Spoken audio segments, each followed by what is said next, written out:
for everybody. What's happening? Good. Well, a nice and professional introduction.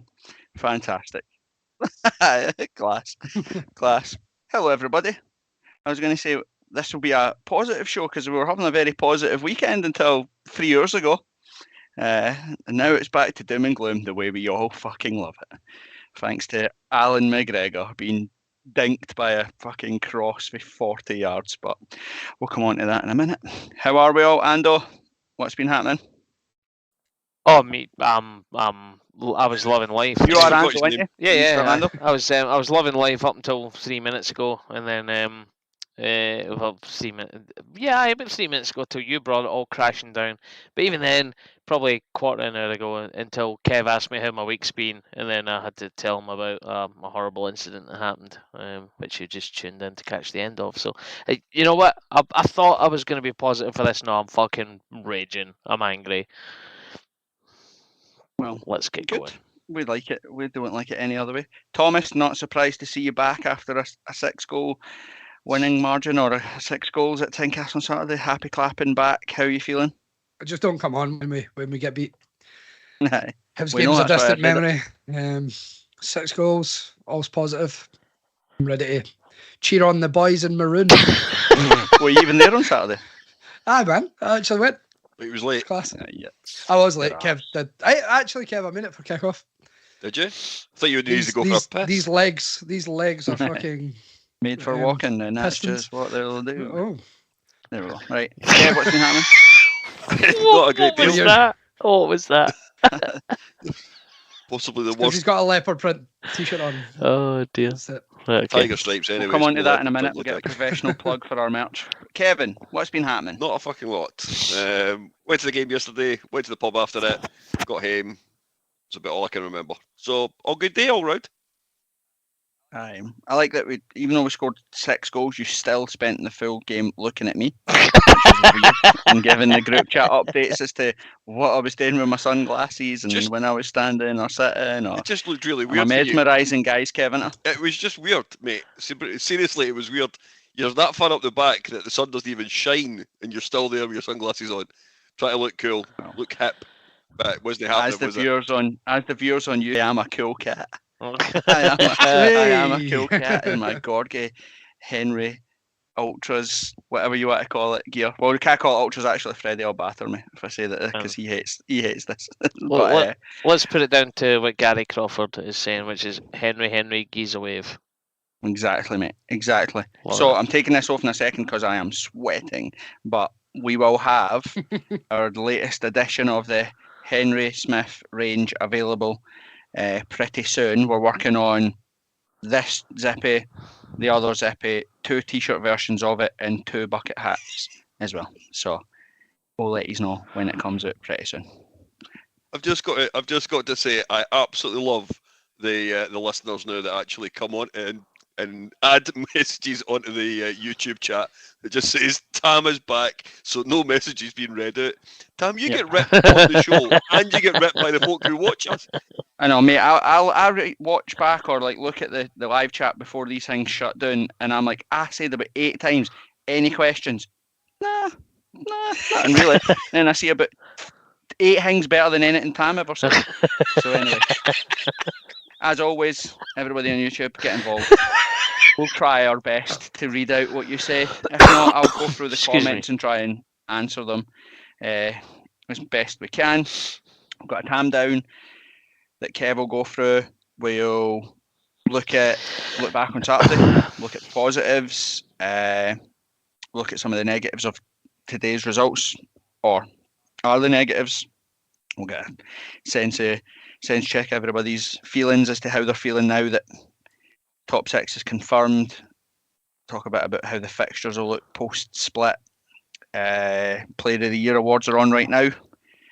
I've been laughing. I said it'll be absolute peak Hearts if Robert Snodgrass gets Player of the Year. Like, you literally couldn't have a better ending to the season. Us blowing third and the rat in the camp getting Players of the Year would be. We'll send it super. to you in the post, mate. It's fine. Fucking hell. That'll be funny. So through all that. Right, before we go to Tam for a, or Kev for a Tam down. Anything so far, Tam, on YouTube? Any questions? Anything? To be honest, it's just basically ripping at me. Somebody said, That's why you're sitting all upset. pretty sad about it, to be honest. I'm ready to go home. If I didn't get off this and get a ripping with my bird, I would be off by now. So The only thing you're getting ripped off by your bird.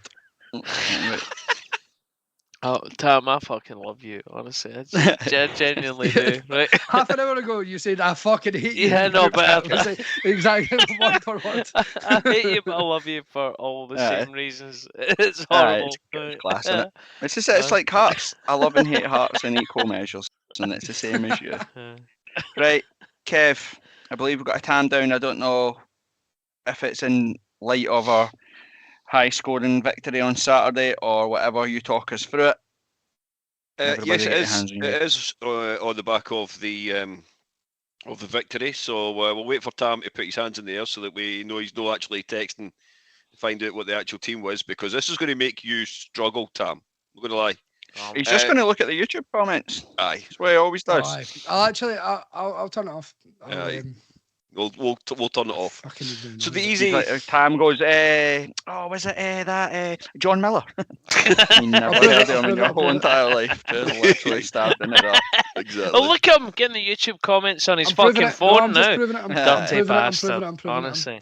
Sending you images. Stop sending me images, Tam. I've spoken about it before. So, the Easy, of course, scored 6 goals yesterday. So look back at some of the high-scoring matches that we've had over the last few years. The obvious one, of course, is Cowdenbeath, but I think we've done that God knows how many times in regards to players for that one. 10 times. So I pushed it back a little bit further to really press and show Tam up for being the shite Hearts fan that he actually is. And I'll just reiterate for all the Hearts fans that are here, Hearts should never have played in the Championship. We did what we had to do. Move on. They were shite seasons, playing shite teams. We should never have had to do it. Stop talking about it. It was not an enjoyable season. Move on. Correct. Fair enough. So I'm going back 22 years to the 24th of February, Unlucky, 2001. Up yours, Tam. It was a 7-1 v Dunfermline by any chance? It's a 7-1 versus Dunfermline, yes. It's fucking 9-year-old. Well, And? what's your point? What hope have I got here? You've got plenty hope. Do you know support Hearts then? Like, You've got plenty hope. were you a Levy fan back then? So, I was a Power Rangers fan back then, mate. still that wee lassie in the pink, or would you prefer the one, the blue? Who was your favourite? Come on, Tam. Who was your favourite? I actually lied. I didn't really like Power Rangers. That was completely like. Fuck's sake. I'm sorry, Kev. So it's nice and simple. 1 point for each player. I will also give you a point for goal scorers on the day. And Okay. I will give 3 points to anybody who can tell me who the goal scorer was for Dunfermline. Jimmy Calderwood was a manager and they changed and played like 6 up front or something like that, like 3-0 down. Aye. They went like I don't know. Who was the big guy? Andy Smith or something, guy with the big stupid lug ears. Andy Todd. Todd. Andy Todd. That's aye. That's Was it him? No, it wasn't him. It wasn't St. him. Brewster. No, but it was the big lanky guy was Andy Todd.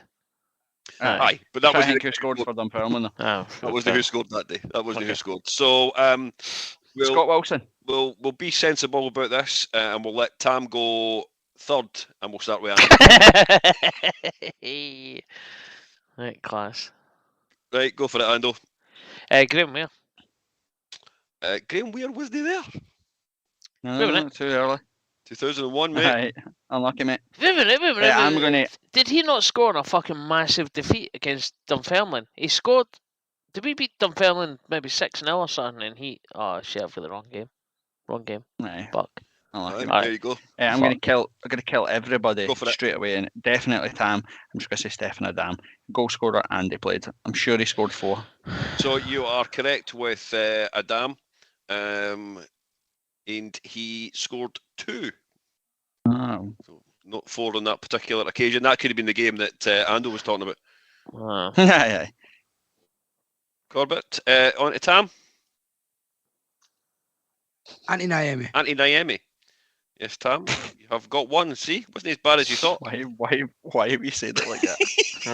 Why have you said? Because I wasn't sure it was right. I'm not really. The way I said it, I wasn't sure. I'll come back to hating Tam again. Yeah. Right, yeah. Brilliant. Ando, back to you. Nielsen. Nielsen is correct. Corbett. Presley. The Rat, yes. Oh, sorry, did Players I say Player that of the Year. out loud? He's a snake, actually. Forgot to get it proper, but that's fine. Oh, okay. So he's the snake. And the Rat's got a chance of winning the night. Snodgrass is the Rat. Tam? Can I just clarify? Did Nielsen start? Yes, he did, mate. We did. All right. I was thinking of another right back, so I'll move on. I'm going to say him anyway. Actually, fuck it. Alan Maybury. Alan Maybury was not there.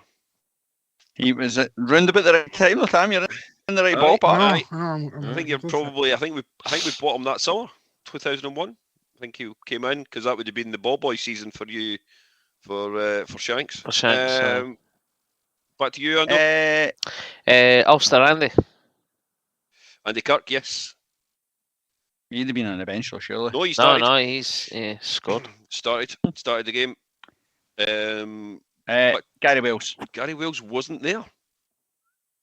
Wow, Swing and a miss. swing and a miss. Tam, I tried to go obscure folk on the bench. 5 subs if you want is the numbers. Just to let you know. Joe Hamill. Again, incorrect, Tam. Ando, Wasn't far off, surely. Ando, Oh, sorry, Colin Cameron. correct.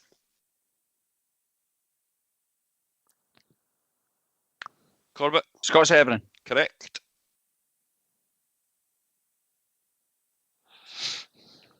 Tam, Gary Naismith. Gary Naismith. Let me just check. No.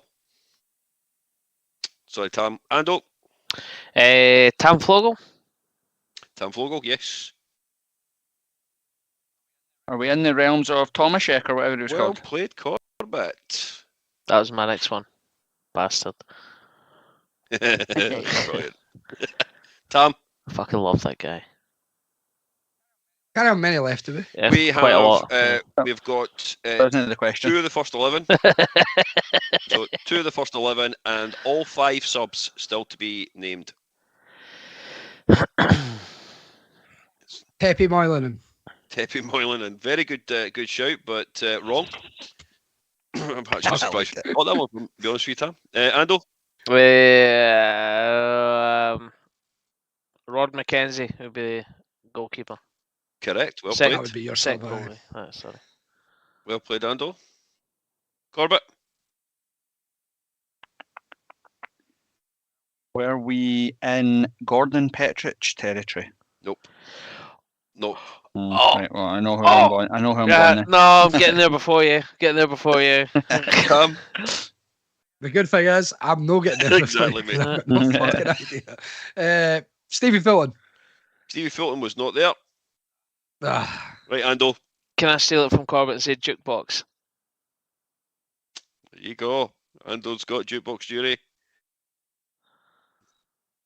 Corbett's actually Couldn't have been raging. that far. Stephen Mahy? No, Is he later? later. Yeah. I think Not he by came in at the much. same time as Maybury, actually. No, but Aye. not much. Not by much though. No, I wouldn't think so. I wouldn't think so. So, yeah, still 2 Right, okay. first team or starting 11 and 3 on the bench. me. Yes, Tam. Stephen Simmons. Nope.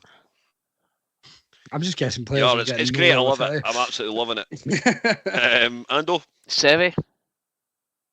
Scott Sevy. we've already had him. I That's said been I that. said that already. Oh said shit. him. Yep.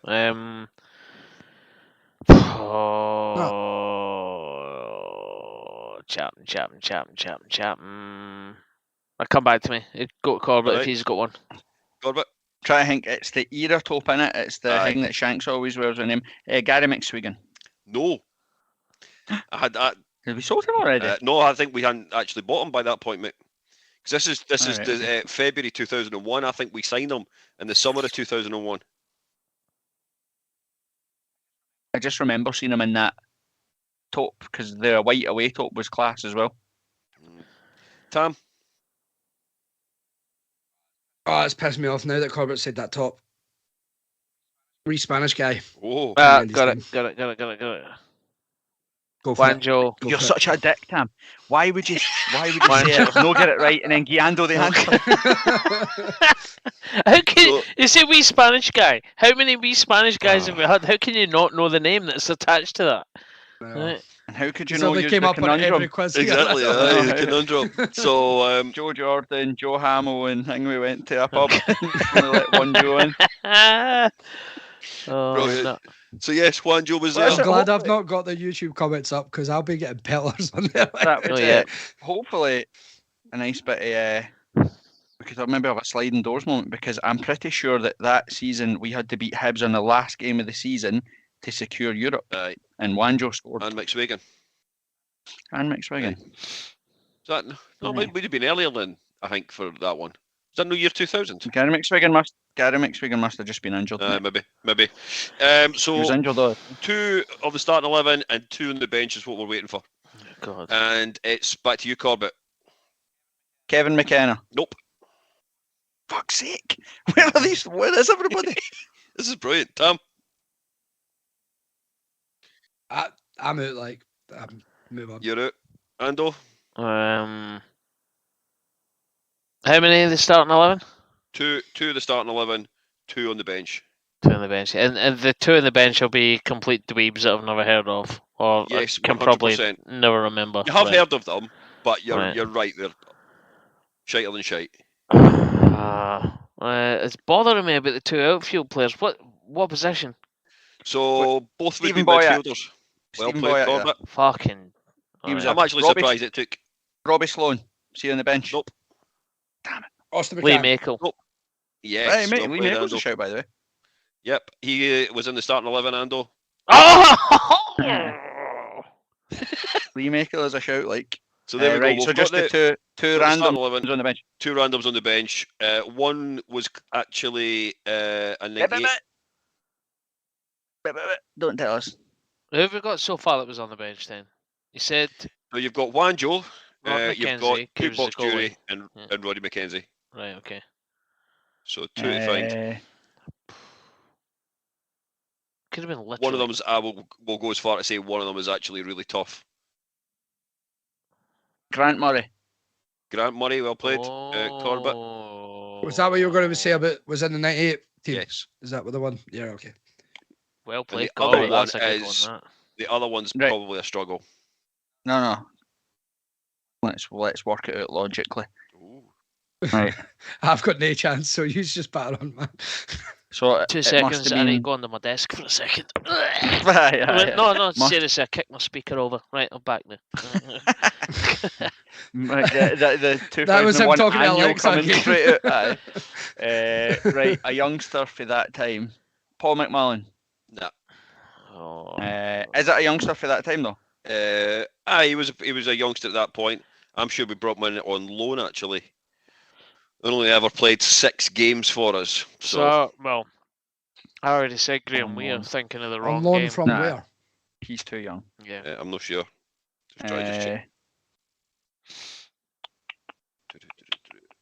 So we got him on loan from Fulham. Mate, what's the fucking point? Tell me that. We know how shit I am. Tell me That's going to annoy me. who played Brilliant. for other clubs. I'm gonna Right, keep so- it and I'll tell you what tomorrow morning, So- Corbett. Roddy Grant. No, Roddy McKenzie, no Roddy Grant. Jury. Who else was on the bench? Wanjo, Wanjo. Murray. No, I'm done.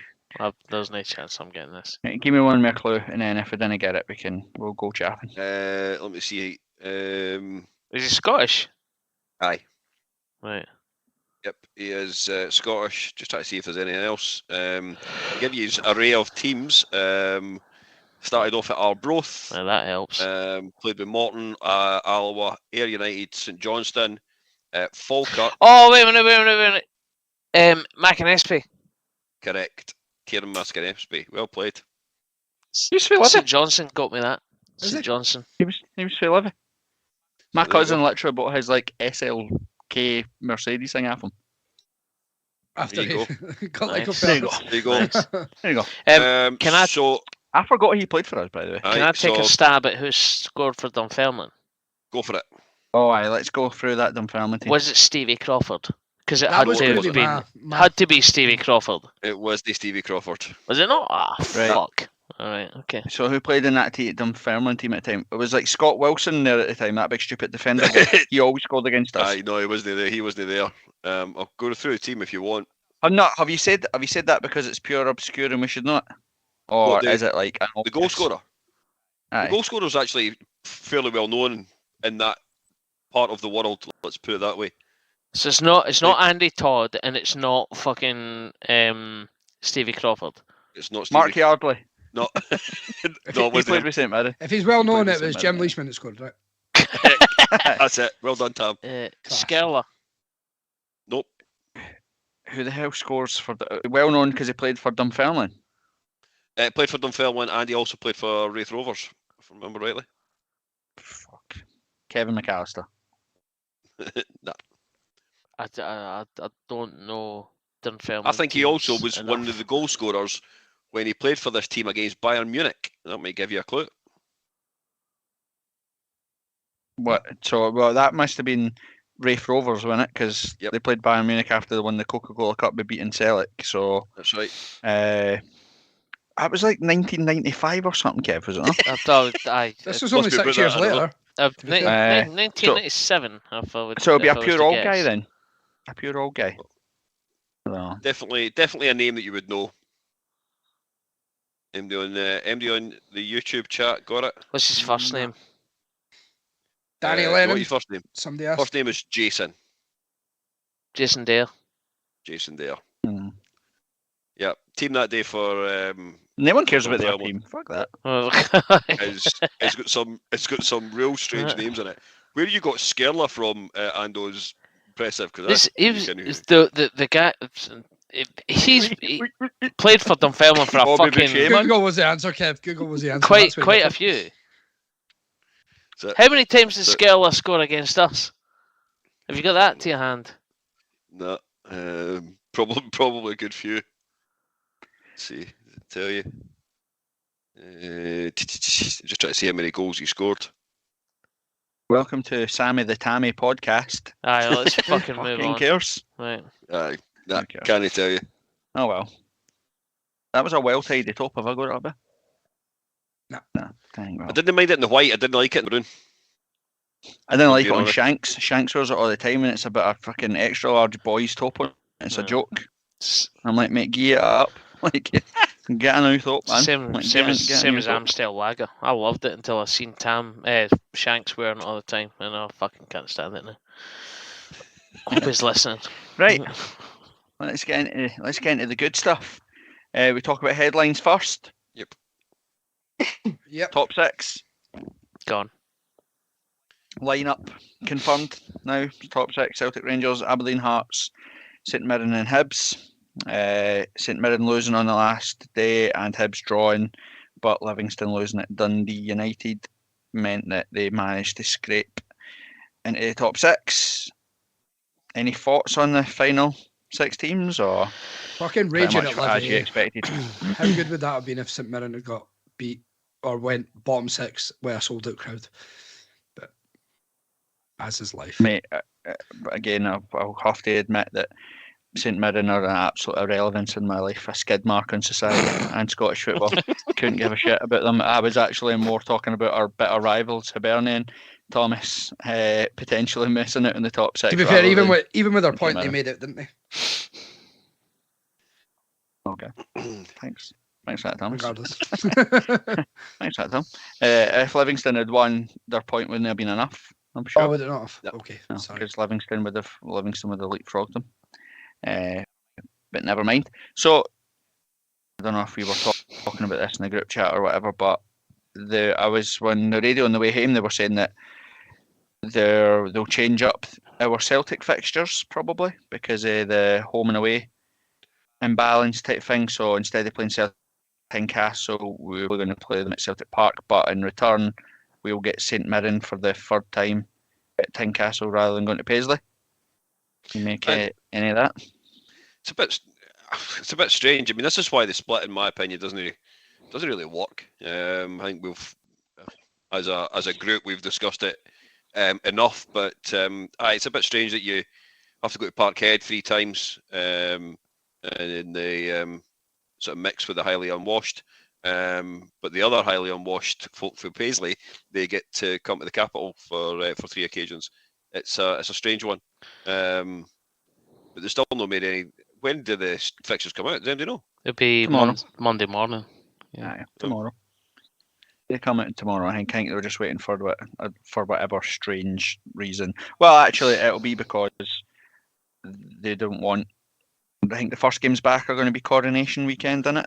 So, but almost guarantee you can bet your house that Celtic Rangers won't be the first game of the split, with Celtic going to Ibrox on Coronation weekend with a chance to win the league. It will certainly not be the last weekend either. It never is the last weekend. Absolutely will not be. Like, even though the league will be sewn up before then, it will never ever be the last weekend ever. Just put it in the rule set. It won't be allowed. Aye. I can already feel that the derby will be a 12:15 Sunday kick-off, and we will play Aberdeen at 8:15 on a Wednesday night. I can almost guarantee it. You did say that like a week ago as well. I reckon our last game, if they're going to move us for Celtic, our last game of the season will be at Celtic Park for Trophy Day. Ultimately, what this will come down to is the broadcaster. So the broadcaster, we all know who they are, will determine the rules. No one team in the post-split section will be allowed more than 3 home games. That's one of the rules. So breaking news: Ando works for a broadcaster. There you go. That's, in case no one knew. in case anybody didn't know, they'll decide who it is, and they will have already. But knowing who is mathematically certain to be in the top tier, most of this will have been decided. In fact, every possible fucking permutation of it will have been decided already. And it's just. You think so? It's the SFA, man. Come on. No. I think there's few things. Thomas, it's not the SFA. The broadcaster decides, and it's the SPFL, not the SFA. Oh, sorry. We have plus, like Police Scotland and all that will have a massive say in it already. That weekend is going to be a pretty mental weekend, I would imagine, for bevying and partying and fighting, or whatever side of the divide you sit on. And putting the Old Firm on there is probably going to be a bit of a daft decision, so we can see that there. But again, I suppose today's result with Aberdeen, what's your thoughts? That feels kind of pointless now, doesn't it? 5-point gap going into the last 5 games of the season. It's a pretty big ass time, isn't it? Aye, it's pretty much done, to be fair. As I texted you earlier, I feel we're going to have to get a result against the Old Firm now. Essentially, that's on the basis that we beat Aberdeen, Hibs and St Mirren. We're going to have to get a result against either of the Old Firm, and they'll both be away games, as you just said. It's going to be difficult now, isn't it? Well, and if we play anything like we played on Saturday at home, we'll beat all 3 of the mentioned teams that Tam just said: Aberdeen, Hibs and St Mirren. But again, what's your thoughts on it? A stretch too far, or are you quietly confident we could close the gap? I think before today's result, I'd have been thinking we were on not an easy street, but we'd be looking all right. I think maybe now it is just a little bit of a stretch too far. I think we're too little, too late. Psychologically, I've gone into the split 2 points behind. You're thinking, right, we beat them at home and match of the results. You're jamming. They win in today's absolutely massive. And to be fair, I said a couple of times, you beat Celtic or Rangers when it matters, then for me you deserve to finish third. We've shat the bed against Celtic and Rangers 14 games consecutively, by the way, if anybody's keeping score of us not shitting the bed against the Old Firm. But what's your thoughts on it, okay? Are you the same train of thought? Yeah, I think that's the way it's going to sort of pan out. If we are to lose any games, you probably would be saying it would be if we go to Parkhead, go to Ibrox, the other games we'll lose. I can't remember the last time we went to Ibrox and got a victory. 2015 maybe. Championship, wasn't it? Was that the last time we won it? Championship? David Abu game, is it not? No, Osmond would be an last minute Osmond winner. Yeah, That's there been you go. There you go. That's been Right. it. So I mean, that's a number of years since we've ever even turned up at Ibrox, and well, we all know what was it 2007 since the last time we won at Parkhead. So for that point of view, you've got to say that you're trying to now cement fourth place, which is a little bit disappointing given the position we were in back in late January, early February. Aye. And I think the only positive thing you said there is, well, Rangers were fucking dreadful. I watched them. Aberdeen weren't much better, but did what they had today. And again, doesn't matter what you say in football, you'll take a team playing poorly and winning all the time, right? That's how it is. So you say, right, well, if Rangers play like that, you would feel confident against them, but then who's to say Rangers want to play like that when Aberdeen go to Ibrox or whatever? So does feel a bit like a bit too far for us. What's YouTube saying it, Tam? Anybody echoing that, or anybody quietly confident that we can still get the job done? To be honest, nothing much in terms of what we can do. Fraser Adair said surely we should get the 4 games, but I think 3 home games. Sorry, if not, we'd be shafted again. But we've clarified that probably should be the case. I suppose we don't know until it's confirmed, do we? If we do get a thing, we will get. Aye, if the day move it around, we'll get St Mirren will get shafted because I think they're the one that have had an imbalance of home games. I feel like all we've played this season is away games. Aye. Aye. I feel like we've played everybody away for him way more than we've everybody played else. in the Europa League, and then we've played nothing but shite teams at Tynecastle. It doesn't feel like we've had enough big home games at Tynecastle. Probably because I've no fucking been there. To be fair, there was like a month where we had like 4 home games, wasn't there, or something like that. But other than that, good one, Tam. But nothing else. No. Right, YouTube. Here's the question then. Answer yes or no. Are you confident that we'll finish third, or is fourth the best that we can get? We'll move on to anything else headline wise. Boyce back full training. I seen. So is Benny. I seen. Drive past Boyce every morning, running on the road, Kev, as I tell you every morning when I come into work. The scary thing about that is the fact that it's usually you that's chasing him down the street, which is slightly worrying. But you need to stop that, Corbett. Me and Boyce are like, I'll kick your fucking. I keep saying, what's off. Fucking should have got ready, Robbie, 2 months ago. 2 years ago, but never mind. Let's move on. Clarify this. What? You just drive by him running along the street? It's all right, Tam. Don't worry about it. Don't worry about it. It's not that important. It's good that Boyce is back in it. Although, having said that, Kev, Shankland basically playing in that role on Saturday was absolutely immense, wasn't he played well there yesterday. He looked a little bit like back to himself, but he also got Ross County gave him a lot of space. Did they? That was. I thought he had a lot of space. I think he found that gap between their sort of bank of 4, sometimes 5 midfielders. He found that sort of space in between them and the back 4 that they had. I thought he'd done it well. I thought he'd done. And I liked his movement off the ball as well yesterday. So from that point of view, a little bit back to what we've maybe come to expect from him. He wasn't dropping as deep as he has done previously as well, and linked up well with both Oda and Ginnelly. Yeah, must admit I liked his run for the first goal for Cochrane's. He takes the boy away as Cochrane then takes the ball and goes in the opposite direction. It was a nice wee bit of move. You'd have to be a right fucking stupid arsehole to be dropping Cochrane for Kingsley, innit? Surely no manager's been doing that, because they'd look stupid as fuck. They'd be absolutely embarrassed. It'd be embarrassing if you were a manager and you've been doing that for the last 2 months, wouldn't it? It's not like our interim done it last week as well. Fucking hell. Okay.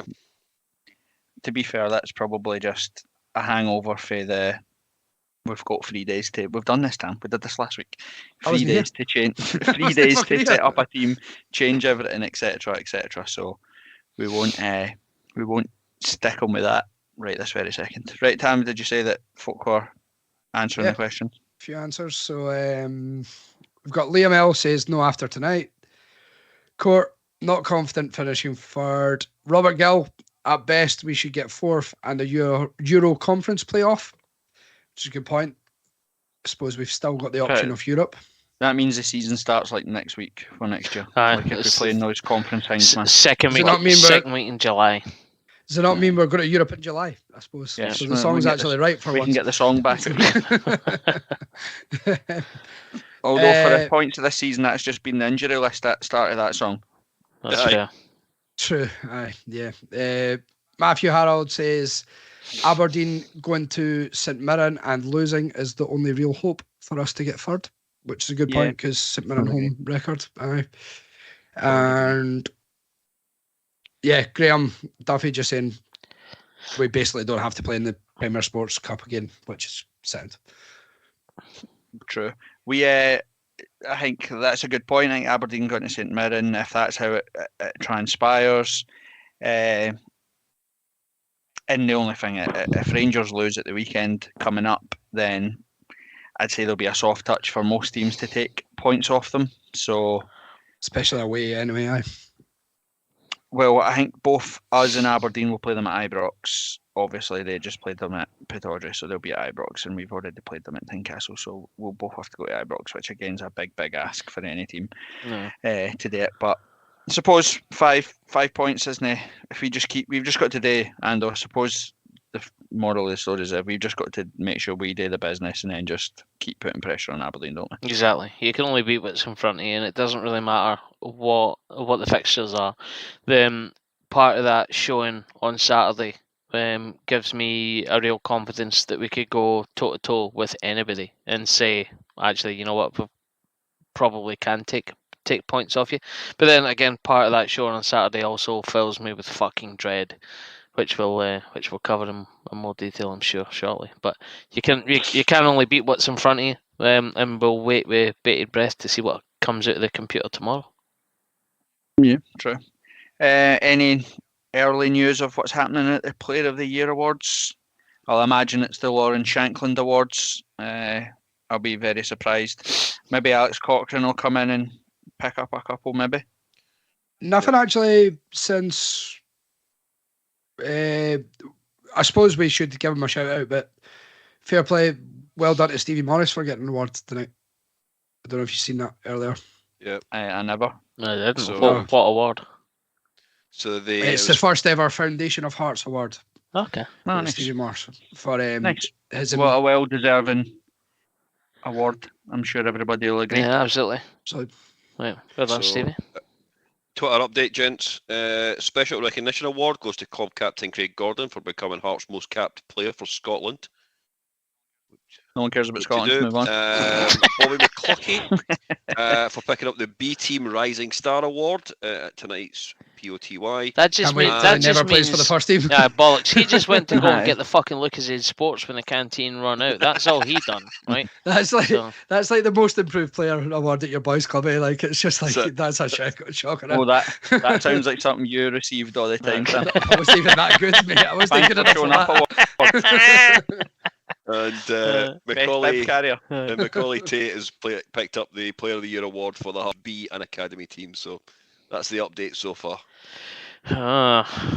Keep your finger on the pulse there, Kev. Sounds absolutely. mate. Sounds riveting. Right. Sounds absolutely bouncing. Right, let's talk about Saturday because actually, for the first time in a long time, Hearts actually played very, very, very well on Saturday. Yes, Ross County are absolute fucking gang, and Malky McKay is a racist dickhead, so get it right up you.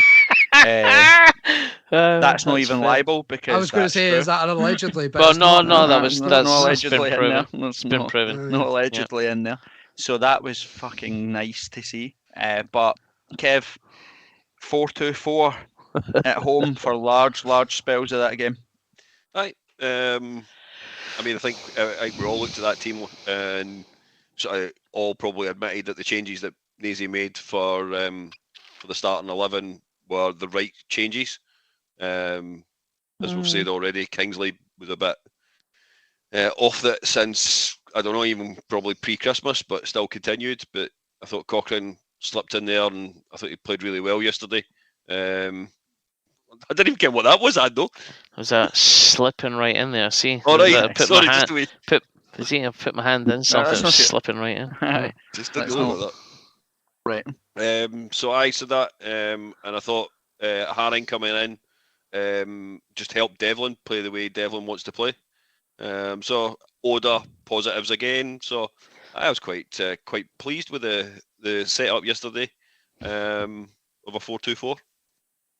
Aye, Tam, again, well, Kev said there, I'm gonna say in hindsight that he's not thought that pre-game. we made the right changes, because I can't say I was as confident when I seen the starting 11. What about yourself? Yeah, I was a bit like, what is going on here? What are we doing? I suppose Grant getting dropped, kind of understandable. But you know what? There was clear intent. It shows that what they've worked on training all week, and they've been like, get the ball forward. What was it? 4-2-4 in attack, 4-4-2 in defence, something like that. Aye. Yeah, essentially, love it. Can we just play that at home every week? Well, again, Ando, this is what we talk about most weeks, right? Is that there's ways to get beat, there's ways to play, etc., etc. And it doesn't matter. I've said loads of times, for shape, formation, tactics, it didn't really mean anything if you didn't do it aggressively with pace, all that sort of stuff. And I think that for me, that was the biggest positive on Saturday, was just how purposeful we were in almost everything we did. Aye, it doesn't really matter. Like, to your point, exactly what the formation is, whether it was 4-2-4 or whatever. The critical formula for Saturday, and I put this in the group chat, was the tempo plus forward passing equals goals. Like, who the fuck would have thought that, right? Like, that ultimately was the recipe. So like, everything that we done, well, for the vast majority of the game anyway, when we were in the ascendancy, was progressive, it was forward looking, it was people not playing with their backs to goal. It was the way that you should play football. It's going forward, and there's the goal. Let's go and fucking get it. I agree. And Kev, I really like Naismith talking after the game as well, saying about, like, it doesn't matter how you play passes. You can play short passes, you can play long balls, or what. It doesn't matter what type of pass you play. It just they have to be deliberate passes, and they have to be to move you up the park. And I thought Cibic and Rowell stepped out for the back hundreds. They were spraying the ball left and right, wide into feet, then following passes and stuff. That was a big noticeable difference on Saturday as well, wasn't it? It was, and you seen that straight away. As soon as kick off, you seen that the fact that we actually moved the ball forward. There was none of this, under Nielsen, or take centre and go back to Rowles or go back to Cibic. They started yesterday with moving the ball straight out, into feet, forward passes. Just as Andrew said there a few minutes ago, the tempo was right yesterday. We actually wanted to play, quickly. We moved the ball about rather than from side to side. We actually, purposely went forward with it. So yeah, all positives. Can anybody remember how we set up for kickoff? Anybody remember what it looked like on the park? I missed the first 5 minutes of the game, so no. But so we literally was it 4-2-3-1? No, well, we actually took centre. So say it was Cammy Devlin. I don't know who it was. Whoever it was that was in the centre circle. If imagine we're standing and we're facing the Roseburn, right? Everybody in a Hearts jersey was on the left-hand side of the pitch. Every single person who took centre, Cammy Devlin or whoever, and Gino there. And they passed it back to whoever it was there, and Ross County went that way as if we were just going to do a big diag straight into the corner, like where section G would be. And instead they paid it out to Gino or whoever it was in the wing, and Gino ran straight down the wing to try and cross the ball in, and we got a throw in immediately 25 yards in their half, to which Stephen Naismith ran about 15 yards down the touchline to get the ball back in. And it was like we kept players up at corners. We didn't have everybody back in the box, which was great. one of the negatives about the game is actually we still look a fucking absolute disaster at the back for crosses, but we can ignore that. And that was just like, Tam, for the start, that was like, you could just see, we'd said for the derby, we'll be high press, aggressive, etc., etc. It's difficult to do them, the emotions of the derby, it's a bit of a battle, etc., etc. But from literally before we even kicked the ball, you could see that we were fully intent on attacking all game. Yeah, and to be honest, throughout the game as well, like, obviously I'm quite near the benches where I sit, and you see Naismith, he was constantly at the players being like, forward, forward, forward, and it's what we've worked on. It's great to see. It's exactly what we've wanted to see for the last fucking however long I think I saw us passing the ball forward. How many times did you see Rowles to Civic pass this time round compared to the last few games? Like, non-existent. And it was great. Brilliant, as you said. I also like the fact that up as if we were going to do the stupid short goal kick every single time, and then went long, got us up the park. Again, anybody that's watched, we've said it before, it's why Robbie's not in the dugout anymore. Anybody with a set of eyes and a fucking DVD player or YouTube could watch Hearts over the past 3 months and tell you what we're doing. So Ross County pressed us high. They put their forwards up, their midfield moved up, etc., etc. And Rowles and Civic just moved back out the box and we went long. Yeah, that's a really good point. Never even thought of that. Again, imagine that, Tam. Imagine you that. watching a game with a tactical eye. Imagine me watching a game like that. But again, and it was those things that's proactive. We did something different. We changed it up. We kind of played on the fact that we knew that folk would semi-guess what we were trying to do, and we had a plan B for it, which worked. And then times where they didn't commit, we played the ball out and we built for the back. Times when they did press, we went long. Simple stuff, Kev, that made just a massive difference, didn't it? Made a big difference. I know we'll come on to talk about the negative elements of it, but all in all, I thought the way in which we took the game by the scruff of the neck, something we've been asking for God knows how many weeks, and actually played with a lot of conviction, played with, as I said earlier, a lot of pace, a lot of movement, even off the ball. And I think I mentioned it last week. You can see as well, Barry McKay has been told, I just want you to stick as close to that byline as possible and stop these wee sort of, hold on a second, you. So from that point of view, he was given that sort of role, and he did that for the first 20-25 minutes of the game. We then got into a position where we were 3-4-0 up, and then you could see that everybody was then just given effectively looked like it was a free-for-all. For, Oda was coming inside, McKay was coming inside, Cochrane, who should have been left back, was now centre mid. We just got into that sort of position where we felt a lot more confident and could actually move the ball around. Well, Kevin, not to turn all Gary Neville and Jamie Carragher on a Monday night, but the point that I think, or the trigger for all of that, comes from Peter Haring, because he played the same position Robert Snodgrass plays, right? But he did all of the things that Robert Snodgrass wouldn't do. Now, that's me no try to slander Robert Snodgrass. I think Robert Snodgrass, unbelievable football player. He was caviar, right? But when we did get pressed, when folk sussed us out, we didn't have a plan B. He was a magnet for the ball.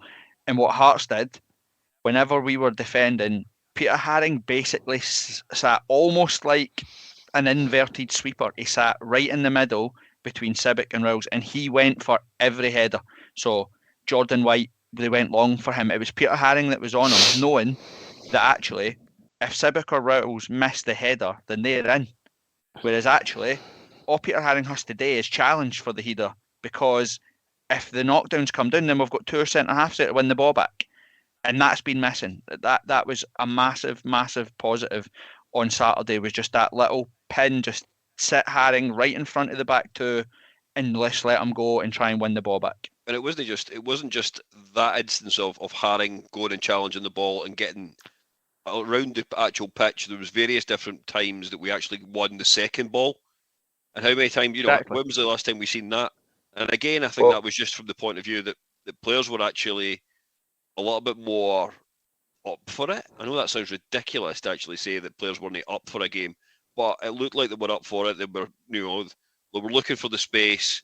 They were wanting the ball. Whereas again, 3 weeks ago, there was a lot of players hiding and didn't want the ball. So I guess that's confidence. Mindset, Kev. Like, it's mindset. Like, I've said it before. Hearts at their very, very worst under Robbie Nielsen played football by numbers. It was all about win your first contact, settle into the game, all that sort of stuff. It was just suck the life out of the opposition. Yeah. It kind of sucked the life out of you, and I hate that one up for it, because I know that's a football fan. We say it all the time. I don't believe any Hearts player goes out and isn't up for it, but it's how the manager sets you up. Nazy, for the minute one, would not let anybody rest or stop or slow the play down. It was all about being aggressive. Get the ball back in play, start doing it again. You lose your ball, win it back, put it out for. I liked as well that we faced them up as well. We put the ball out. Like, we weren't scared to knock it out for a corner. We weren't scared to put it out for a throw in. And in weeks gone past, we'd have tried to pass it back to Xander Clark or put somebody in pressure. And it's like, put the ball out and say, right, well, we're back in shape now. Come and break us down. And I like that. It was proactive all over the park, which was massively positive. And Peter Haring was absolutely superb in that role. Couldn't agree more. Robert Snodgrass, I think he completed 7 tackles in his last 13 matches for Hearts. I would bet my life that Peter Haring won more than 7 tackles on Saturday. Massive influence in the Hearts team. Again, brings the best out. All his job was to protect the back 2, win the ball back and get it to Devlin, get it to Cochrane, get it to Atkinson, and get Hearts up the park, and it was great. Tam, were you going to say something? To be fair, just on the YouTube comments that we've had, your Peter Haring. To be fair, Darren Ross just said Haring is everything we hoped Keogh would be. Yep, probably true. And how much did we pay for Keogh? But what I was going to say is Robert Gill asked a lot earlier in the evening, but he asked after his performance yesterday, would you give him another year? 100%. 100%. And the thing is, right, Keogh's been rubbish. We've said that 100 times, Ando, right? But Keogh was playing in the formation and the shape and the tactics and the setup that we've just talked about that was terrible.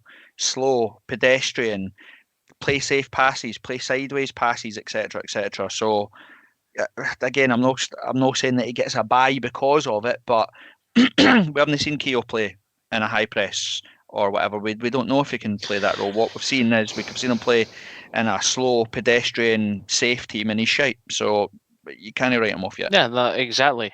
To the same point, and I'm sure we'll come on to it in a wee second, is that we've only seen Oda.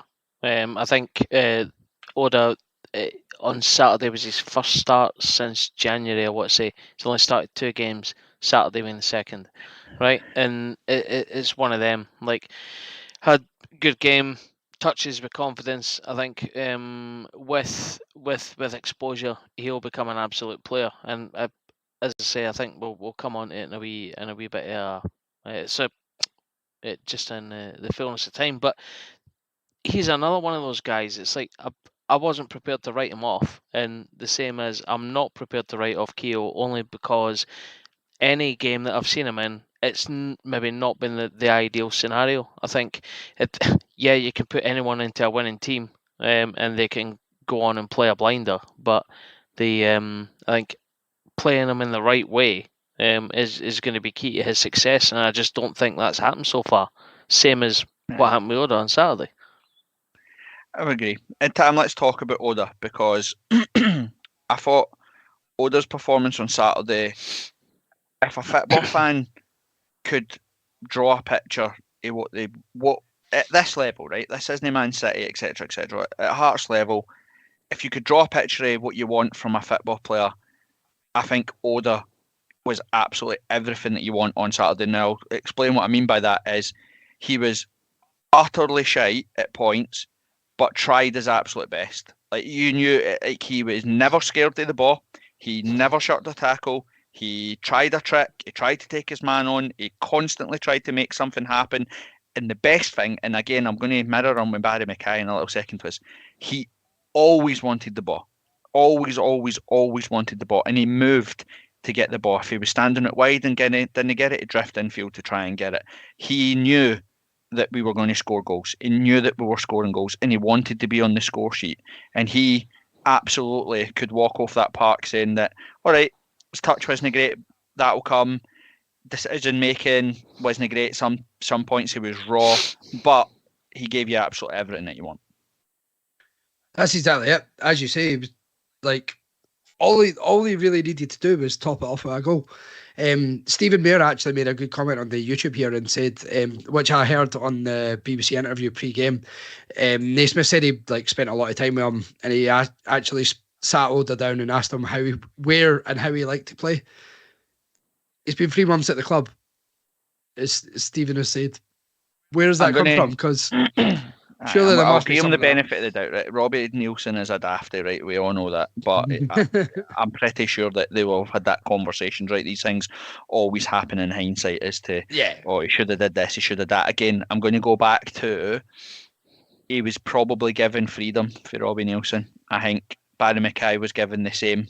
I think they said, Atkinson and Cochrane are going to cover you. We're going to play, but so you basically have defensive cover.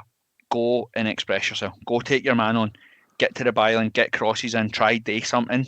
And I thought that you could see that from the start, Oda was just desperate to be involved. Was desperate to try and score. And I thought it was brilliant. It was night and day for what we've seen for Hearts. I completely agree. To be honest as well, though, he was very selfless in what he done as well. There was that chance where he could have took it, passed it to Gino, which maybe wasn't the right decision at the time, but he was just trying to sort of be the ultimate team player in the sense that he was always there. The hat-trick so that chance. was what came down it. Exactly. Yeah. And we've seen pictures of him this morning.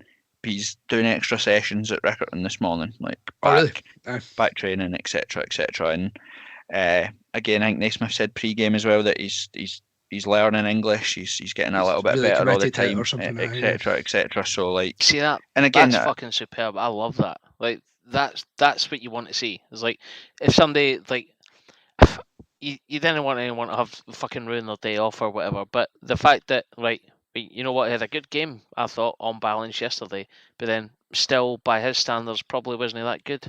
Or wasn't he good enough? So he's back in the training pitch today. It might be ceremonial, it might be for the cameras, but I don't care. I'll fucking lap that up. I think that's brilliant.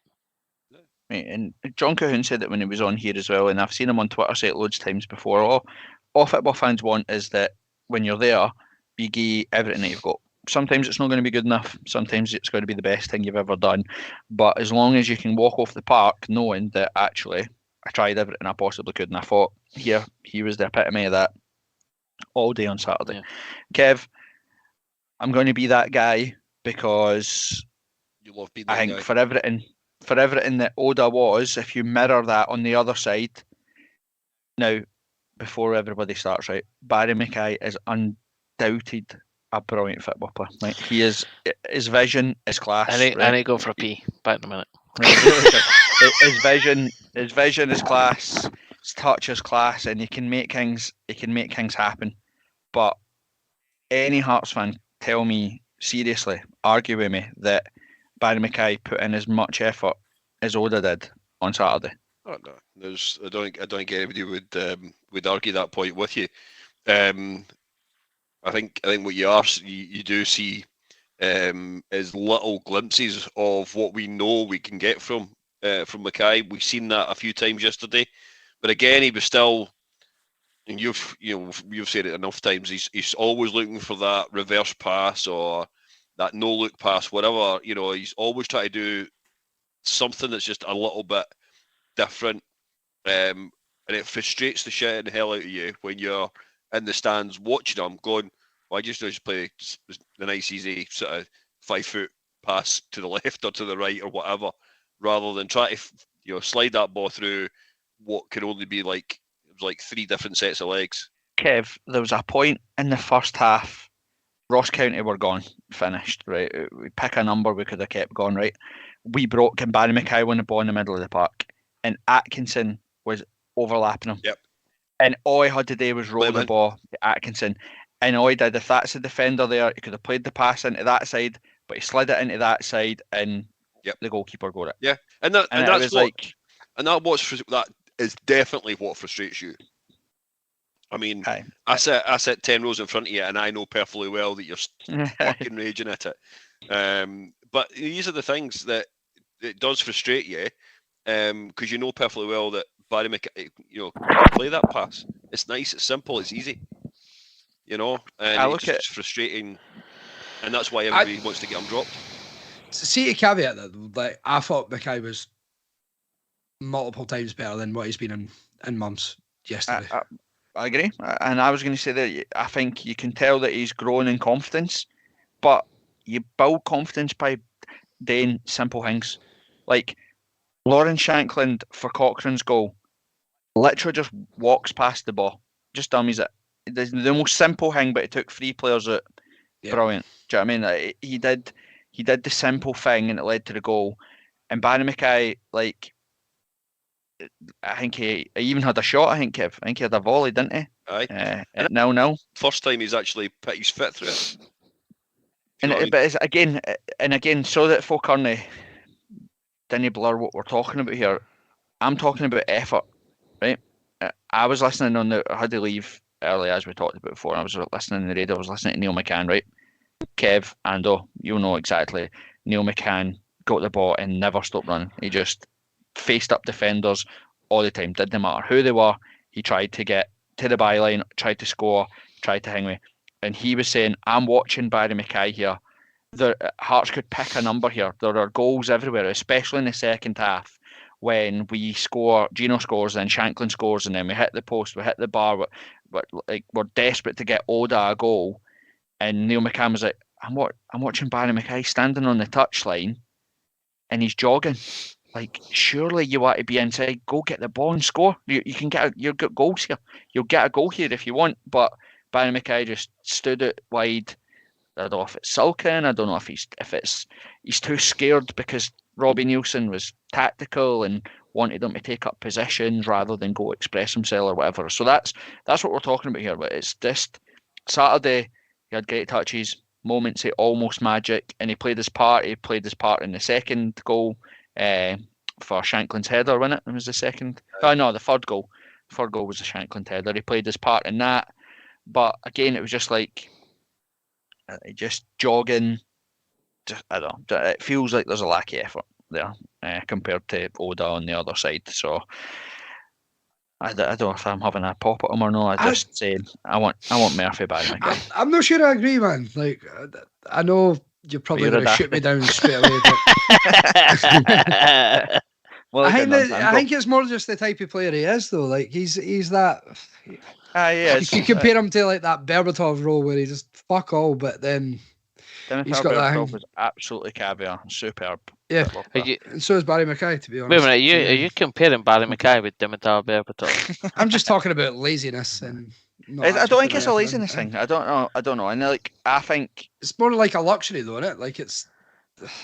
I think there was flashes in the Hibs game where it looked like he was back to his confident self. He was facing up players, and the thing, Ando, that bugs me when Barry McKay gets the ball, it makes the opposition think. Right, you can see that they're scared of what he's going to do. They know that he can do something, and that's great because it doesn't just occupy players; it occupies their mind. So they'll try and get a bit closer to him. And when the movement of Gino, Shankland, Oda, etc., as good as what we is, that contributes to how we scored as many goals as what we did. But it's that killer instinct to be like, here, I could get a few goals here. Like, Gino would have kept scoring, Shankland would have happily kept scoring, Oda would have scored if he could have, Humphreys wanted to score when he came on, Sibic was shooting for 40 yards. Like, folk were just brimming with confidence, and he just stayed standing on the touchline. Aye, it's there was no exactly that. There was almost an acceleration of attitude, to use that phrase, which is everybody else was fucking like champing at the bit or chomping at the bit to go and try and get more. He just turned up, and it felt like he'd just done the same as if we were 2-0 down. Right, there was nothing there that said absolutely like I've got the drive to go forward and create more and do more. I think that you're right. That is one of the big things that's lacking in his game. Don't get me wrong. Technically, when he's on it, he is absolutely brilliant. Like that no look pass thing that he done on Saturday. To feed a ball through was absolutely sensational when it comes off, but it doesn't do like that's fine for the 1 in 10 times that it actually works. What you really need to do is stick to your basic game and just fucking want more. I want him to want more, and it's you just never seen that on Saturday. Whether we're 2-0 up, 5-0 up, 10-0 up, or 2-0 down, it was the same performance we got from him. Well, the positive is it looks like Naismith won't accept that, which is good. So that was decent. Tam, anything on YouTube coming through about anything like that stuff? Oh, you've split opinion, to be honest. Robert Walker saying that not this season, but Barry McKay is our best player. Incorrect. Rory Martin, McKay is Scatchel incarnate. Lazy at points, but has those magic moments. Don't ever, he's not even ever exactly. silly Rudy Scatchell's name ever again. Rudy Scatchell shoots, Barry McKay does not. No, and Corbett didn't even like Rudy Scatchell. That's one of the controversial opinions. That is also that I know, but luckily we've never had to discuss that in the podcast. So let's keep moving. We'll leave that until we're in the bottom of our depths. Right. Robert Gill makes a good point, to be fair. McKay is a luxury we can afford when we played like we did yesterday. Yeah, he becomes one of the many threats, not so useful when we're on the back foot. Yeah, which agreed. Nail on the head. Spot. Exactly. Fair. Nailed it. Exactly. Other positives. We'll obviously talk about Shankland in a minute, but I think that we've obviously talked about Oda, how amazing and how much effort he put in. I think special shout out has to go to Gino as well. Like again, another one I'm sure is out of contract in the summer. He is, yeah. He's got to be. Surely you have to be offering him what he wants. We need to get He's got that to be fixed. sorted. He's got to be. Put it this way: how do you replace him? Right, No, so I know exactly. You let him leave, and you let some other arsehole come in that is a quarter as good. No chance. Put it this way, Ando. Look how much we missed his pace last week. 100%. Yeah. Couldn't agree And more. taking Get that him off signed up. off YouTube. But, Somebody mentioned that on YouTube. Oh, really? It's true though, and it's like again, at our best when we're playing with aggression, we're playing with pace. That ball in behind, instantly. It doesn't like you get to get Monday Night Football, right? Folk, they can't aggressively press us because they know that Gino will do them in the away pace. So they instantly sit 10 yards deeper than they would normally, which gives you breathing space. It was about the only positive, and I think we spoke about it at the time when we played Celtic in the Cup at Tynecastle, was that genuinely that was the only threat that we had with Celtic is the Starfelt and Carter Vickers, although they played very, very well, they didn't. You could tell that they didn't like playing against Gino because he kept running in behind, etc., etc. But now that we're getting 2, 3, 4, 5 players up alongside him, I think that dynamic, Kev, between, because again, I was laughing on the way in saying because Oda's playing, every single cunt has just ignored the fact that Shankland's playing the 10 again. Like, if this was Robbie Nielsen 3 weeks ago, everybody would have been apoplectic with rage that Lauren Shankland wasn't playing up front, wasn't playing the striker, but playing aggressively, pressing, getting the ball forward, etc. Gino is the perfect ally to Shankland in there, isn't he? Yeah. And I think the what we have lacked a little bit, but maybe Oda's that it has that element of him that can support, is the fact that Gino is so much quicker than everybody else in the team. That if he does chase a ball down, gets to the byline, 9 times out of 10 he's got to wait 15, 20 seconds for everybody to catch up with him. So we've got to be, as we've stated already, that in itself makes defenders think and changes the sort of game plan from their side. Is that they know perfectly well he's got pace about him, and from that they can't give him that sort of that element of the last third, or he will, like he showed yesterday with his first goal. He'll make teams or we'll definitely ask them questions anyway. And his finish for his first goal yesterday was sublime. I couldn't even believe they even went to VAR to check it for offside. But well, again, I thought it was Kev, off at the time, man. not to go back to what we spoke about, but Devlin chases the ball down, wins the ball, but doesn't win the ball and comes away with it. He actually wins the tackle, I think was it, and the second ball falls to Haring, who passes the ball back to Devlin, and Devlin plays Gino through. Something that's been missing for ages and ages. There's someone there to win second contact, try win second balls, and you're away straight away. And again, Tam, the most unnecessary finish. It was fucking unbelievable. And then the most unnecessary celebration as well. Have you seen anything like that before? That was class. How raging were you when he didn't fucking shoot first time? Because I was just like, what are you doing? But fair enough. He nailed it. And then, what is his celebration? Because is it having a go at the fans? Because I've seen a few points on this on Twitter being like, why is he having a go at the fans when he does the whole brain hang? He's done it before, but I love the fact that it took I've said it before, 3 minutes or whatever to make a decision, and then he's ran straight to section G, and he went, fucking get up, he's off. Fair enough. If that's motivation, they need them off for it, mate. Love it. Yeah, absolutely love it. I like Gino. I kind of thought, Ando, after the game, I'm assuming you watched it on Sky as well. Gino actually, I felt like I had a bit of a pop at some of the players' his pre-match comments, because he said about having the right mindset with the players, and said that it was good. That was one of the things that pleased him, was just like, everybody tried their hardest. I think that they were almost his exact words as what he said. Aye, they I think you're pretty much bob on there. It might as well be a direct quote. I think it's I've absolutely no problem with any of the players coming out and saying that, like, because it almost, like, we know that there's been divides within the dressing room, right, and we know that there's been issues that ultimately has led to Nielsen obviously getting his jotters and whatnot. Naismith's come in, try to steady the ship, blah blah blah, all that stuff, right? Absolutely fine. However, I don't have any problem with any player coming out and saying, actually, you know what, we're now unified. Like, we're all playing as one, and blah blah blah blah. He's making a comment to the fans, for the fans, as if to say, right, whatever has been, and now we're unified and going forward. And if you're going to do that, you're going to do it on the back of an absolutely sterling victory against, albeit meagre opposition. Doesn't matter, right? Even if we'd won 1-0 against Ross County, if he comes out and says that, it's fine. It's given us an insight into the dressing room behaviour, which is, right, things were shite, but they're maybe a little bit better now. And you know what? I'm totally fine with it.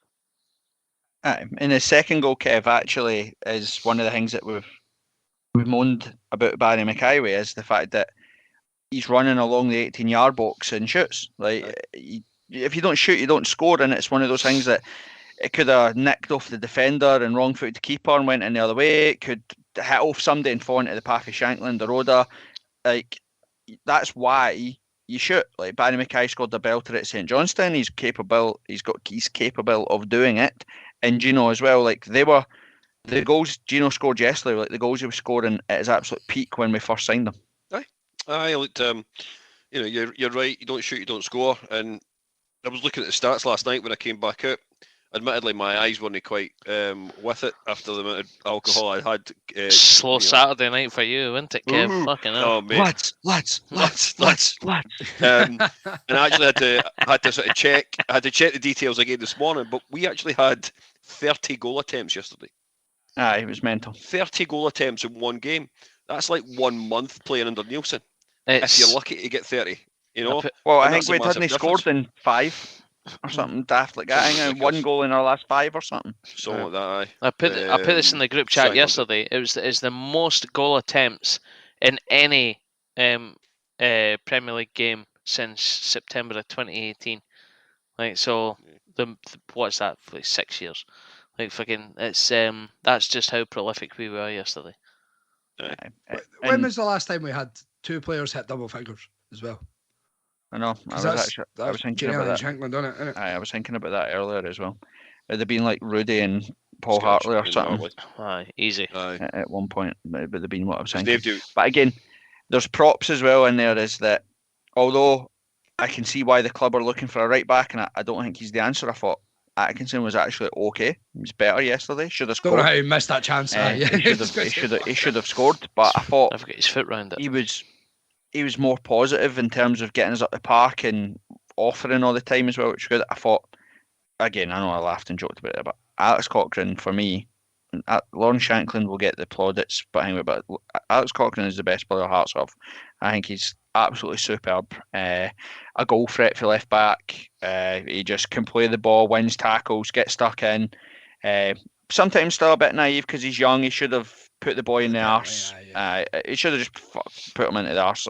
Put him on his arse at the corner flag and just deal with it there. Do you know what I mean? Like take the book in, put it like, and just face them up or whatever. It was a bit daft there, but I thought it was brilliant. I thought Devlin was really good too. And again, it went under the radar because we scored 6 goals. Cammy Devlin had 2 shots on target yesterday. Mm-hmm. Keeper made a great save in the first half and he hit the bar in the second, didn't he? With the keeper pushed it onto the bar or whatever. That was Like actually a that good kind save. of, it was a great save. But that kind of goal on not a strike, that's like clearly again. This is turning into me absolutely battering Barry McKay, right? But when you've got like Atkinson's nearly scored, Devlin's nearly scored, Gino scored, Shankland scored, Oda almost scored, Humphreys nearly scored, Halliday nearly scored, like Toby Haring. Sibic shooting for 40 yards, Haring too. Like again, there was goals in there, and Barry McKay is a brilliant football player. He should have been filling his boots yesterday. But anyway, just to temper your Barry Right. McKay bashing, right? I'll be honest. If you had to put down what was the one single thing that made the difference yesterday? Like, and for me, it was Cammy Devlin's forward passing. Like, for me, that was it. That was the one big difference that we've seen in yesterday's performance versus any other performance. Was that one single thing? If it came down, to it, it would be that. I think it's a twofold thing. I think Peter Haring has to go in there because Peter Haring got the ball for him. Aye. Because before with Snodgrass was Devlin was having to do the winning of the ball to get to Snodgrass to then slow down the play it backwards, all that sort of stuff. Whereas actual now Haring's winning the ball and getting the ball to Cammy to go forward. The pass to Cammy's already putting him forward, so we've seen him at his best, which was great. Just to that point, Haring, I thought yesterday was probably a little bit slower than he could have been, right? See when he gets back up to full match sharpness, fucking hell, man. It's a shame there's only 5 games left or whatever it is. We could be fucking brilliant with A2 going forward. Well, and we've danced about the actual fucking best thing about Saturday, and the most outstanding performance was Lawrence Shankland. Without doubt. Lawrence Shankland was fucking sensational on Saturday. He was everywhere. 25 goals for the season now? 26? 21 for the league, is it? 20 for the league. 20 for the league. I think it's 23 in all. 25 for the season. 23, 24, whatever it is. No, it'll be more than that. It's got to be closer to 25, I think. Because 21 in the league, that's for sure. I'll bring it up And anyway. 25 and 12. Let's- 25 and 41 let's not- appearances for the let's season. not go There you down go. so rabbit hole. 25. Carry on. So, but everything about him, Tam, his performance was superb on Saturday, wasn't it? As you say, he's still taking up that sort of deeper role when he's playing alongside Ginnelly, and everything he does, holding up the ball, bringing in other players, it's amazing. That header, the technique that takes to win that first goal, brilliant. And then the third goal, well, for somebody to have the audacity to just chip it into the back of the net like that, the way he done there, right as well. The audacity was the pass to Atkinson. That's outrageous. And again, you watch him when he does it. I don't know what fucking slaver it was on TV, sports scene, try to say he tried to shoot. Was it Chris Ullawumu or whatever the hell? Yeah, it was. Talking out his arse. Watch it. He quite clearly knows where Atkinson is. He's pointing to where he wants Atkinson to be and gives it to Atkinson and should score. And again, Kev, that in itself shows you, one, the confidence that he has, but two, the selflessness that he has as well, because he could have easily your number 9 in the middle of the box on a goal already. He could have easily just tried to score himself, but knew that the better option was to try and play somebody in. And again, I just thought he was absolutely sensational on Saturday. Well, that's where that's where Shankland probably doesn't get the plaudits that he deserves sometimes, is the way in which he actually looks at a game, and does actually look at the other option, which is a pass out left or a pass out right. He'll get all the plaudits, as you rightly say, for the goals that he scores. But you've also got to look at what he does from an assist point of view as well as, and playing in that position that he had yesterday. As I said earlier on, he found that sort of gap between their back four and their midfield five, really, and was able to actually have a wee bit more freedom, move the ball, and as I said earlier, the goal that that starts it all off, it comes from Shankland just leaving the ball. Doesn't he touch it at all, as you said earlier? It takes 3 defenders out the game straight away and gives Cochrane the chance to actually just get the ball out from under his feet and hit it with his left foot.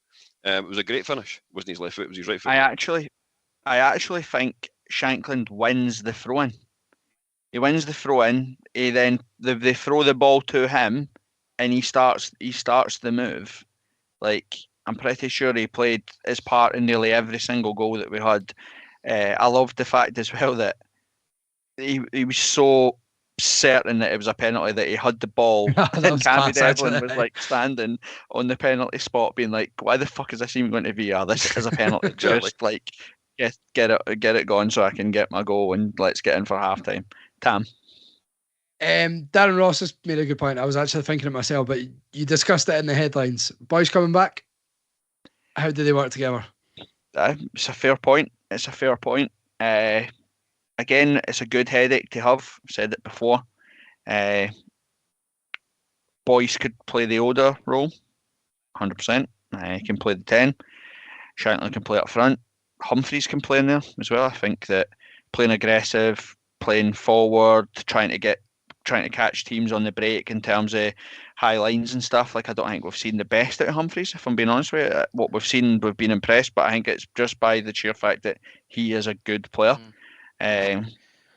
So again, it is, where does Benny go when Benny comes back? Like, to be honest, Benny comes straight back for me. Aye. I don't know if it does or not. Well, that's the thing, though, isn't it? If you look at Haring being out of contract at the end of the season, I know we said earlier on about giving him another year. Do you give him another year if you've got Benny? You know? Yes, you do. Right, but bear in mind what we have on the bench. Benny's been out for, 14 months now? Aye. Something like that. I lost count now, man. He's going to miss a full season, maybe even half a season. Like, you got to help, and then it's a serious injury to you. You got to think, does he come back the player that he was before, etc., etc. But Boyce gives us options in there, and I think that Shankland, like, Boyce could play up front if Gino goes, like, do you know what I mean? And Shankland could play 10, or vice versa. The best thing about Saturday, when it was at its fluid best, was that Oda was playing up front at one point. Gino was up front at one point. Like, at one point, 2 of them were up front together. At points, 4 of them were up front. Yeah, of course. So it was class, and it's good options to have. But Tam, should we be concerned that we don't keep on a hold of Lauren Shankland in the summer?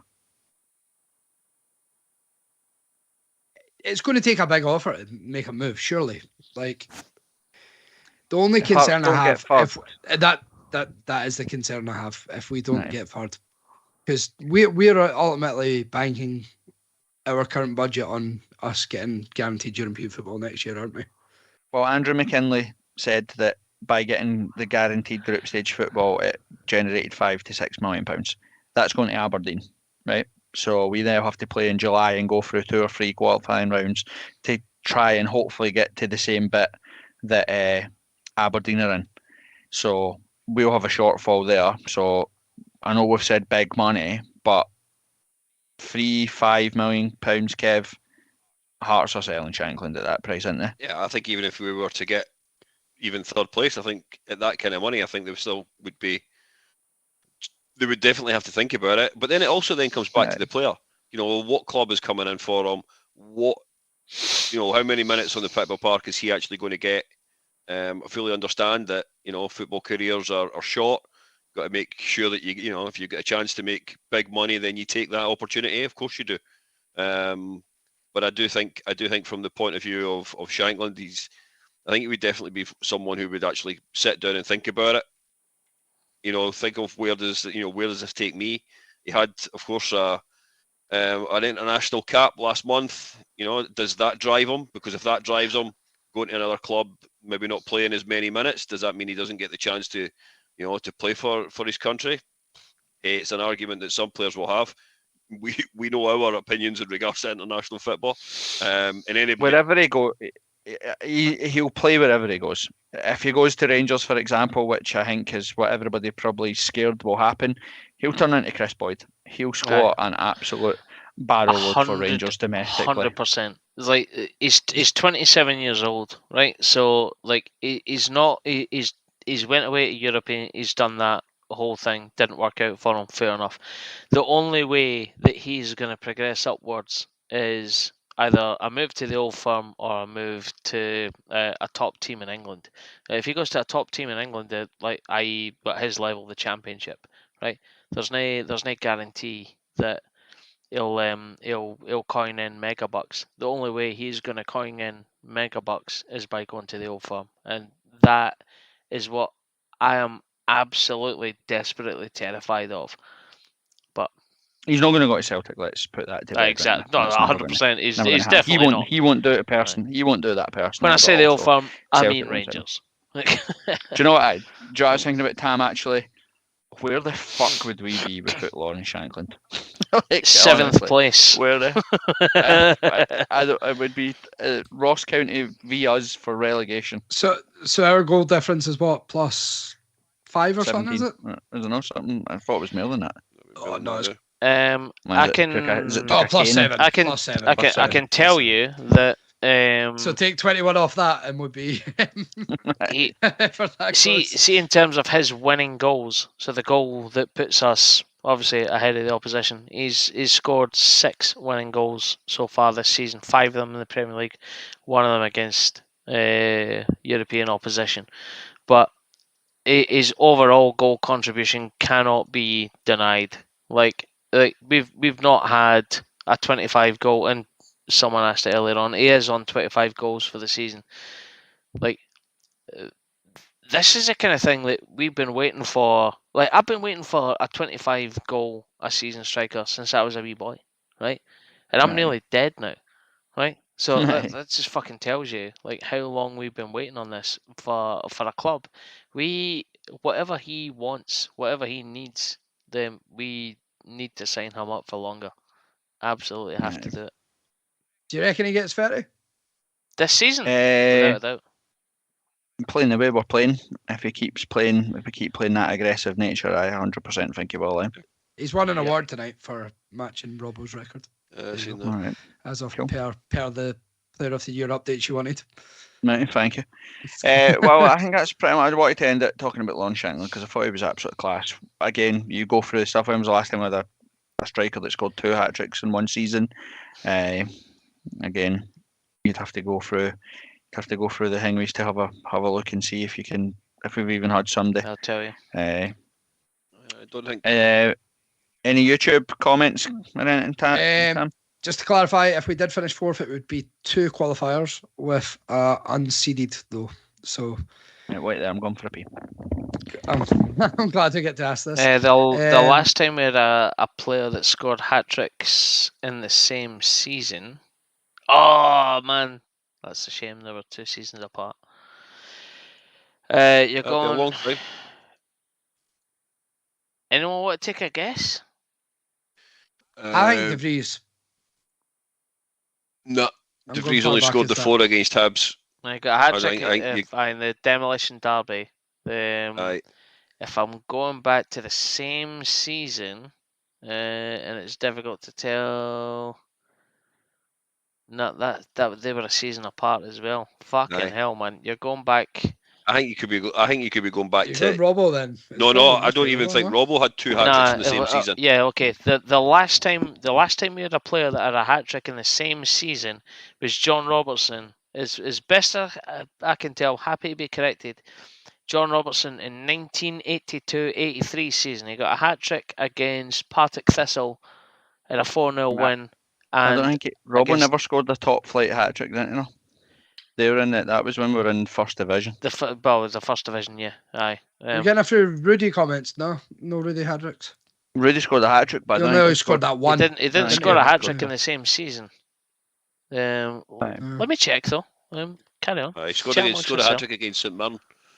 That's what I was going to say. Yeah, but I that think was that in was two. only one that season. No, it was 2 separate seasons. So he scored a hat trick against St Mirren in October of 2010, and then again in the January of 2012.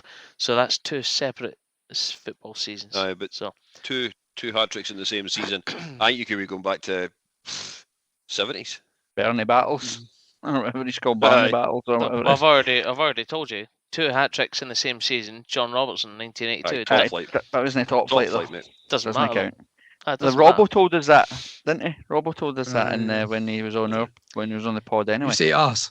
He told me that. No, he should be funny, and he's not wrong. But Darren Ross asked, could you check this? Jamie Mole, please, Ando. Could you check that? Jamie Mole. What am I hat-tricks. checking here? Jamie Mole having scored a fucking hat trick at all. He didn't score a fucking goal, did he? Right. Yeah. To be fair, Bobby makes a good point. If we do lose Shankland, would we go for Van Veen?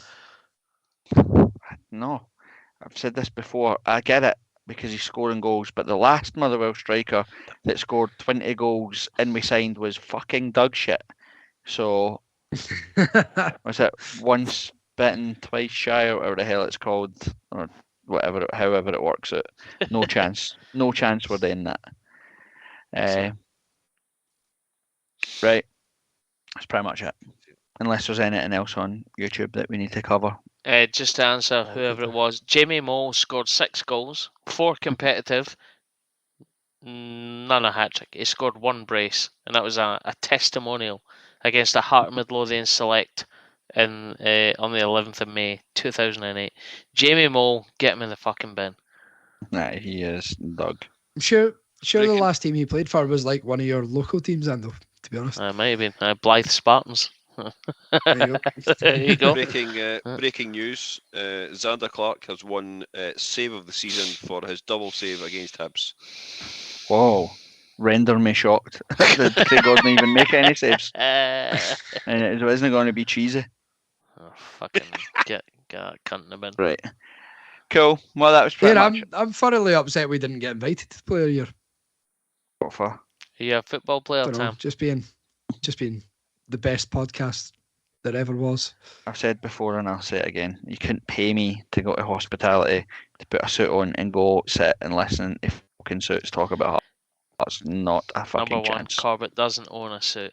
And number 2, somebody would batter him. Well, they would try.